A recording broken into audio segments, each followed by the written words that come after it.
हिमांशु जो 27 साल का है, उसकी अभी अभी नई शादी हुई है। उसकी एक बहुत ही खूबसूरत सी बीवी है। वह दोनों हनीमून मनाने के लिए हिमाचल गए थे, जहां उन्होंने 4 दिन गुजारे। अब उनकी मुंबई अपने घर वापस आने का समय हो गया था। शाम होते दोनों अपनी गाड़ी में बैठ गए और मुंबई के लिए निकल पड़े। दोनों आराम से गाड़ी में मस्ती करते हुए आ रहे थे। धीरे धीरे वे दोनों हिमाचल की घाटी को पार कर रहे थे और घाटी देखने में जितनी ज़्यादा सुंदर लग रही थी, उतनी ही ज़्यादा डरावनी भी थी। रात के 11:30 बजे गए थे। अब वो हिमाचल की घाटी को पार करने ही वाले थे कि रोड बिल्कुल सुनसान पड़ चुकी थी। अचानक हिमांशु को अपनी गाड़ी के आगे एक औरत दिखाई, जिसने लाल रंग की साड़ी पहनी हुई थी। वह दूर से ही हाथ हिलाकर गाड़ी को रोक रही थी। हिमांशु की बीवी बोली, आप गाड़ी मत रोकिए, क्योंकि ये कोई लूटपाट करने की चाल तो हो सकती है। लेकिन वह औरत गाड़ी के सामने आ गई, जिसके कारण हिमांशु को गाड़ी रोकनी पड़ी। वो औरत जोर जोर से दरवाजे को ठोकने लगी और उसके चेहरे के हाव भाव से ऐसा लग रहा था जैसे वो किसी बड़ी मुसीबत में हो।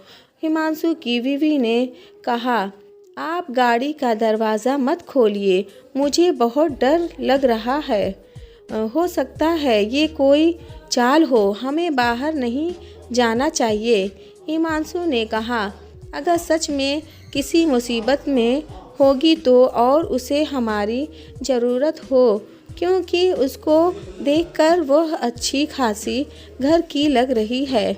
अब मैं गाड़ी का दरवाज़ा खोलता हूँ, तुम डरना मत, कुछ नहीं होगा। यह बोलते ही हिमांशु ने गाड़ी के दरवाजे खोल दिया और बाहर आ गया। वह औरत घबराते हुए बोली, प्लीज़ मेरी मदद करो। हिमांशु ने कहा, क्या हुआ, आप इतनी घबराई हुई क्यों हो? यह औरत बोली, मेरी गाड़ी नीचे खाई में गिर गई है, एक पेड़ से टकरा गई है, उसमें मेरी एक छोटी सी बच्ची फंसी हुई है, प्लीज़ उसको बाहर निकालो, प्लीज़ मदद कीजिए। यह सुनते ही हिमांशु की बीवी भी बाहर आ गई और तीनों खाई की ओर भागे। उन्होंने देखा कि वह गाड़ी थोड़ी नीचे पेड़ से टकराई हुई है। हिमांशु तुरंत से नीचे की ओर गया। उसने देखा कि पीछे वाली सीट पर एक बच्ची बैठी है जो रो रही है। हिमांशु ने दरवाज़ा खोलना चाहा, लेकिन वह नहीं खुला। दरवाज़ा किसी चीज़ से फंसा हुआ था। बहुत कोशिश की तब जाकर वह दरवाज़ा खुला। हिमांशु ने उस बच्ची को बाहर निकाला और अपनी गोद में रख लिया, लेकिन वह बच्ची अभी भी रोए जा रही थी और मम्मी मम्मी कह रही थी।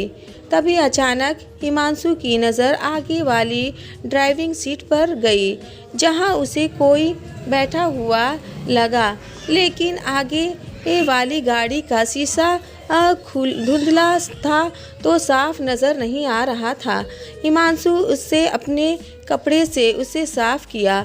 फिर उसके बाद जो हिमांशु ने देखा, उसे देखकर उसकी पैरों तले ज़मीन खिसक गई। उसको तो विश्वास ही नहीं हो रहा था। उसने देखा कि आगे वाली सीट पर और कोई नहीं बल्कि बच्ची की माँ थी, जो मदद के लिए हिमांशु को बुलाने आई थी।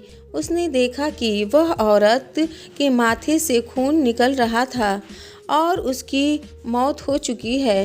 हिमांशु की पत्नी ने उसकी हालत देखकर तुरंत से उसके पास आई और वह भी यह मंजर देखकर हैरान हो गई है।